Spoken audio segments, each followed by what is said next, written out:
Bienvenue dans l'émission Sunny Banana, je suis au CCO à l'occasion du Mashup qui est un événement pour promouvoir l'entrepreneuriat par et pour les jeunes avec un format table ronde, puis un concours de pitch, c'était sur le thème du green business dans le cadre de la COP 21, de Place to Be, tout ça, tout ça.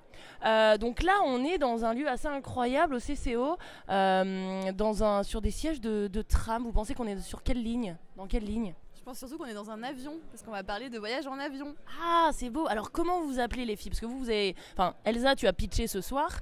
Marion, tu l'as soutenue ce soir. Alors, qu'est-ce que vous faites? Quel entrepreneur êtes-vous?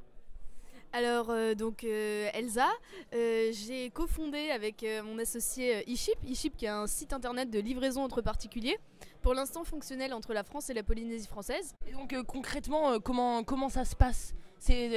Comment ça se passe? Au niveau des échanges, tu veux dire? En fait, ce qui se passe, c'est qu'il y a deux cas de figure.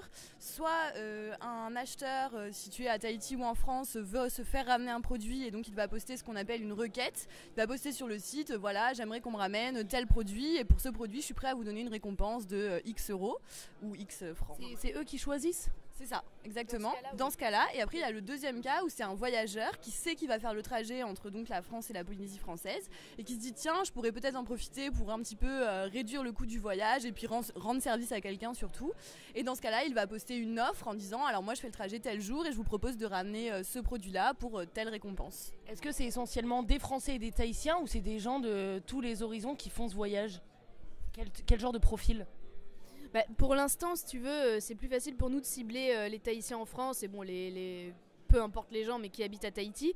Et les gens qui font le voyage de manière régulière, c'est globalement des Tahitiens qui habitent en France qui rentrent chez eux et des Français qui habitent à Tahiti qui rentrent chez eux aussi finalement. Donc pour l'instant, c'est vraiment ça la cible. Mais après, on a pour but effectivement d'étendre à la fois au niveau des acheteurs en France. Donc par exemple, toi qui n'a pas forcément de lien avec la Polynésie française, mais qui pourrait être amené à consommer du monoeil rouge, pourquoi pas? Ouais, le monoeil rouge qui est mauvais pour la santé, non? Mais tous les monoeils rouges sont mauvais pour la santé. Apprends-nous quelque chose sur le monoeil. Alors le monoeil c'est pas forcément mauvais pour la santé, ce qui est mauvais pour la santé c'est de s'exposer au soleil à midi. Le monoeil c'est avant tout un hydratant pour la peau et pour les cheveux et à Tahiti les Ça rend pas trop les cheveux gras? Ah bah aussi, si, complètement, c'est pas très esthétique mais sur le long terme ça fait des beaux cheveux et ça empêche qu'ils s'en mêlent dans l'eau de mer. Ouais. Donc les Tahitiennes traditionnellement utilisaient vraiment ça pour ça. Est-ce que, parce que moi j'utilise une huile pour mes bouts de cheveux, de l'huile essentielle, est-ce que ça peut être utilisé aussi par exemple après un shampoing, tout ça? Oui, bon après on aura l'impression que tu auras vidé une bouteille d'huile sur tes cheveux, mais ça fait des beaux cheveux sur le long terme, oui. Et toi-même Elsa, tu as grandi à Tahiti? C'est ça, tout à fait, oui. Tu es tahitienne? Disons que mes parents sont français, mais on va dire que je suis française de Tahiti. Et pour toi, c'est quoi à Tahiti, quel produit français te faisait rêver? Et en France, quel produit Tahiti te faisait rêver? Alors, en tant qu'adolescente à Tahiti, c'était vraiment les fringues qui nous manquaient. Il n'y a pas beaucoup de boutiques là-bas? Non, il y a peu de boutiques. T'as pas besoin, t'as juste besoin d'un paréo. Oui, c'est vrai que en fait, je l'ai pas dit, j'étais en maillot de bain toute la journée, mais pour acheter de beaux maillots de bain. Voilà, pour acheter de. Donc voilà, c'est surtout au niveau des habits. Mais après, il y a des gens qui ont vraiment un besoin. C'est très large, quoi. Il y a des gens qui demandent des pièces de voiture, de l'alimentaire, des gâteaux, du thé. Oui, j'ai vu qu'il y avait des gâteaux d'apéro, quoi. Ça, c'est improbable. C'est des gâteaux d'apéro vraiment extraordinaires ou c'est des gens qui sont nostalgiques? Celui que t'as vu, je pense que c'est plutôt des gens qui sont nostalgiques. C'est des chips de Tahiti. Elles sont bonnes, elles ont un goût original. Oui, elles sont délicieuses. Je pense qu'elles ont été interdites par l'hygiène sanitaire français, mais elles sont très bonnes du coup. Il faut savoir que les Tahitiens en France raffolent des bonbons chinois. Donc c'est un truc qui est demandé sur le site et moi j'ai goûté. Je suis pas de Tahiti et c'est vraiment pas bon. C'est comment? En fait c'est un goût hyper fort et puis ça s'appelle bonbon et au final c'est salé. Et il y a un noyau dedans. Ah ouais, tu savais qu'il y avait un noyau? Non, Nick c'était salé, voilà. Et du coup, voilà, c'est pas que des choses bonnes qu'on ramène, mais ça fait plaisir aux gens. Et est-ce que ça fait rencontrer les gens? Est-ce que les gens se rencontrent physiquement?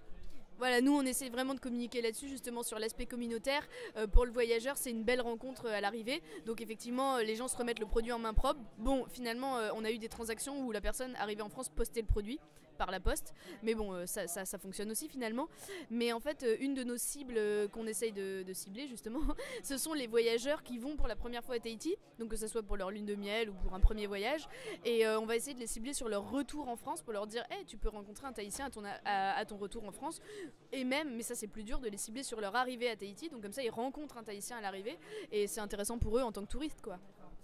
Et en termes de la fameuse question sur la sécurité, comment vous gérez ça ? En fait, il y a deux aspects au niveau de la sécurité. Le premier, c'est que je pense qu'on a tous cette idée-là de je vais pas transporter un colis ou je sais pas ce qu'il y a dedans. Donc ce qui est important de bien comprendre, c'est que c'est pas juste du transport en fait. La personne va également quelque part faire le shopping de l'acheteur. Par exemple, moi si je dis je voudrais tel t-shirt chez H&M en cette taille, mon voyageur va aller l'acheter. Donc il avance l'argent. Ensuite il fait le transport et quand il me le remet à l'arrivée, le site, donc nous, on lui rembourse le prix du produit et la récompense qui lui avait été promise. Donc il y a cet aspect-là, il sait ce qu'il transporte, il est sûr du contenu et on garantit aussi la sécurité financière puisqu'au moment où l'acheteur accepte cette transaction, il paye sur notre site et nous on garde l'argent en attendant que la transaction soit faite. Donc si finalement on ne sait pas pourquoi l'acheteur ne se présente pas, et ben nous on a l'argent et on peut rembourser la personne qui a fait l'effort de se déplacer pour lui. Et inversement. Oui, et inversement. Vous avez combien de personnes dans votre communauté aujourd'hui ? De Tahitiens, de Français Alors on a 500 likes sur la page Facebook, 475 pour être exact. Ça va augmenter. Et on a à peu près 200 inscrits sur le site. C'est cool. Ils ne sont pas uniquement nos amis. Ouais, c'est important qu'on se le dise. Quels sont vos rêves en termes de développement e-ship ? Est-ce que vous voulez faire des connexions entre d'autres pays, d'autres cultures ? Est-ce qu'il y a d'autres besoins, pour vous, des connexions logiques à faire entre tel et tel pays, /culture, /besoin ? Alors vraiment nos targets c'est les dom-tom quoi, parce que c'est là où il y a le plus un besoin important. On est rentré dans l'asso Jeunesse Outre-mer qui a été fondée par les Guadeloupéens et on a présenté la société justement à des gens qui venaient de Martinique, Guadeloupe, La Réunion, Mayotte et il y a un réel besoin dans ces dom-tom là. Et puis il y a aussi ceux qu'on voit jamais parce qu'ils sont trop loin donc personne les connaît, ce qui est la Nouvelle-Calédonie, Tonga, Samoa, Wallis et Futuna. Donc voilà, eux c'est nos targets en fait parce que c'est vraiment, sur tous les sites type Sephora, Fnac, etc. ils livrent pas dans ces endroits là. Donc, et même les autres plateformes un petit peu sur le même principe que la nôtre qui existent en fait ne livrent pas vers ces destinations là. C'est quasiment exclusivement France-États-Unis et donc en fait c'est des destinations qui seraient intéressées mais qui n'ont pas la possibilité de le faire puisqu'il n'y a pas d'acheteurs ou de voyageurs sur ces destinations. Et l'autre, donc il y a le frein de celui-là et après il y a aussi le frein économique. Parfois les frais postaux sont très chers, non ? Et c'est aussi moins écolo parce qu'avec les colis c'est impressionnant, le suremballage qu'il y a, etc. Et on essaie justement de communiquer là-dessus, voilà, sur le fait que déjà c'est collaboratif. Donc à terme aussi, je vais peut-être te le dire, ça peut être intéressant. On aimerait mettre une possibilité de pas forcément récompenser de manière financière le voyageur, mais par exemple de proposer de venir le chercher à l'aéroport. Donc voilà, donc vraiment axé autour du communautaire collaboratif plutôt que par un livreur institutionnel. Effectivement, comme tu dis, il n'y a pas les emballages, il n'y a pas la place qui est prise dans un avion exprès pour ce colis. Effectivement, le paquet voyage en avion, mais dans une valise qui aurait de toute façon voyagé. Et troisième point, je l'ai oublié. C'est pas grave. Est-ce que e-ship, est-ce que vous avez envie de faire passer un autre message ? Ouais. Si j'ai retrouvé le troisième point aussi, les livraisons par la poste, par les livreurs institutionnels prennent beaucoup de temps et coûtent assez cher.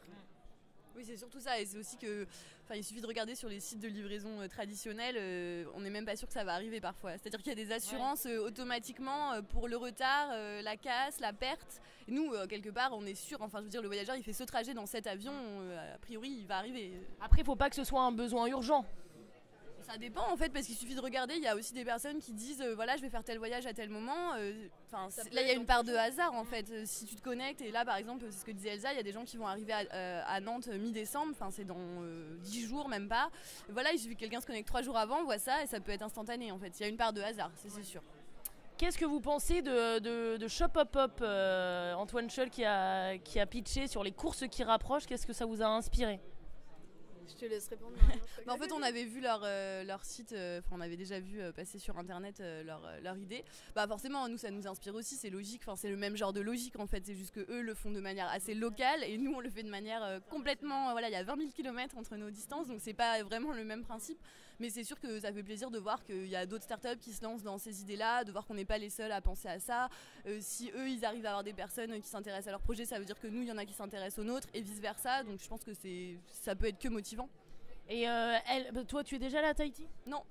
Alors Elsa, du coup, qu'est-ce que tu me conseilles d'acheter à Tahiti ? Alors, je peux te conseiller d'acheter de l'huile de coco pour la cuisine. Alors ça coûte assez cher même en Polynésie, c'est 30 € la bouteille d'un litre. Mais alors c'est de l'huile de coco qui est extrêmement bon pour la santé, meilleur que l'huile d'olive.